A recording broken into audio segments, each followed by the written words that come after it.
Welcome to the Movie Dungeon. I am your host, Dwayne, the flyest nerd you know, and today we're talking about the X-Men casting. So, D23 just happened not too long ago. I wanted to make this a separate video than when I did my D23 video, because I have a few thoughts.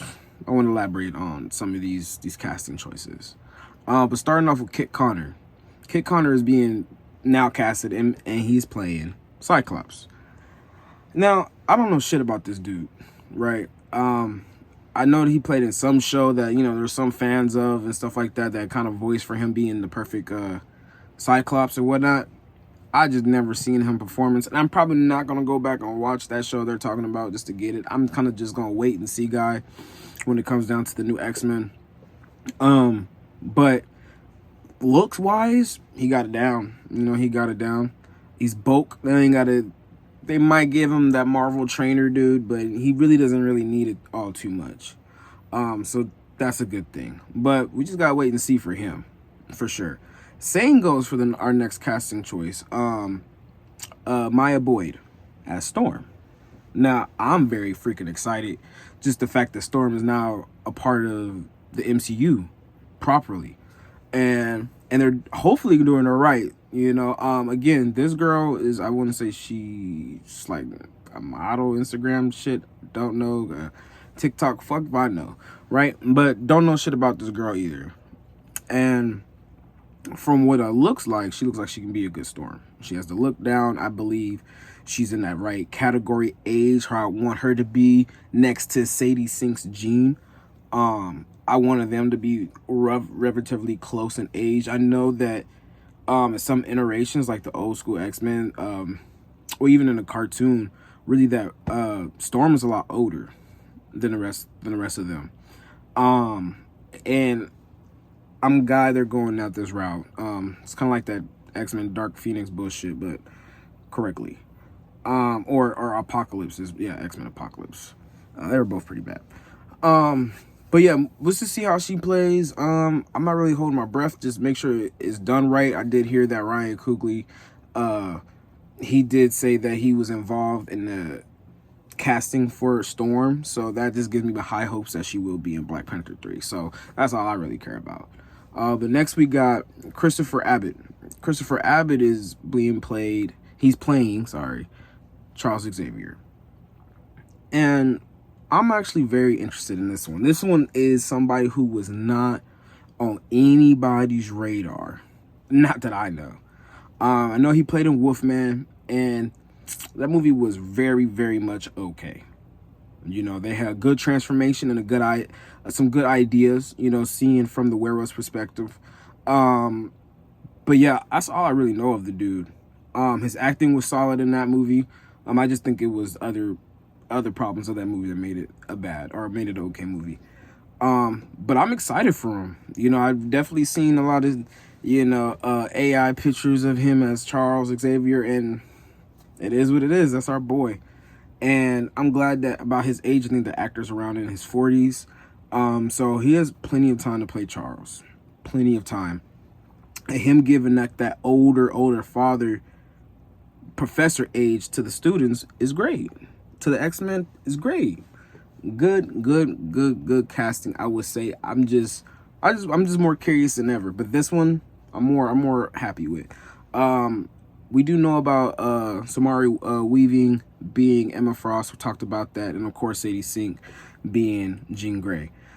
So we kind of already knew that. But moving on, we have Indy Neverett. I'm always mess up her last name, but sorry. Neverett. Indy Neverett, I think. But she's being cast to play as Rogue. Now, this is where a lot of country comes into it, right? For me, I'm very much 50-50 on her.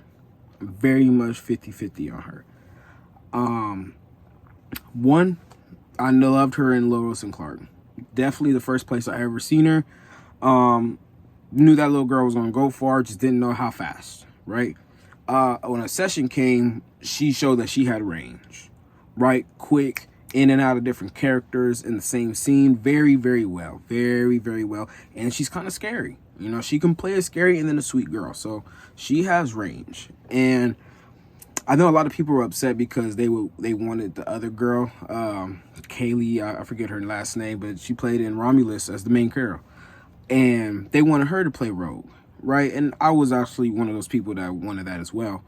But you know, ever since Indy came aboard, I'm like, okay, so what is their idea for Rogue, right? I've heard a lot of rumors that they're going to do like the goth, you know, Rogue, and not do the Southern Belle, which I wanted the Southern Belle, and I'm pretty sure a lot of us other regular fans of Marvel and X-Men want the Southern Belle Rogue.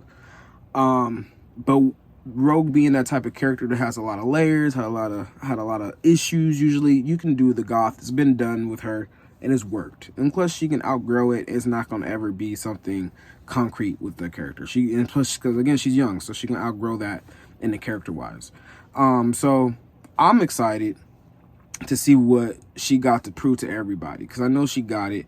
I just think it's the path that Marvel wants her to be on that people are not understanding yet. Because yeah, they want to say they want to go comic book accurate, do everything, you know, towards, you know, correct towards the comics, but you know, as we all see, Marvel is not afraid to you know, go a different way or different to a different path from the comics. So you know, we just got to really wait and see on that one too, for sure. But for the main villain, and I'm not sure if it's the main villain for this movie or just for their upcoming mutant saga, but we got Adam Driver cast as Mr. Sinister. This was a casting that a lot of my peers like, and I kind of don't really care about. I rather him been Magneto. I said it. Granted, maybe I was, you know, I was kind of iffy on him being Magneto too, but I sat on it because that was one of the rumors back, you know, for a while ago. But Mr. Sinister, he's cool. You know, I just was never a big fan of Mr. Sinister growing up until like the X-Men, was it Wolverine and the X-Men? Until stuff like that, right? But you know, I've seen him throughout the cartoons and comics, and they just had him in last season as an X-Men 97 as the villain. And granted, we never seen Mr. Sinister on live action screen before, so this is new and refreshing, correct? But I don't know, man. I just feel like I said, I don't want them to wipe out or get rid of Mr. Sinister in any way, and we lost Adam Driver. And I really want him a part, heavily in part, in X-Men. But yeah, that was the confirmed casting. Now, there was one about Charles Melton playing Beast, and rumors are there's been a lot, you know, back and forth over contract disputes, and he wants to get paid more, so he's holding out. But you know, the guy from the Knights of the Seven Kingdom, or that show on the spinoff from House of Dragons, he was in talks to play Beast too. So hey, Charles, you better chillax, bro. Because honestly, I want Tallboy to play Beast anyway. He was a phenomenal actor in that show.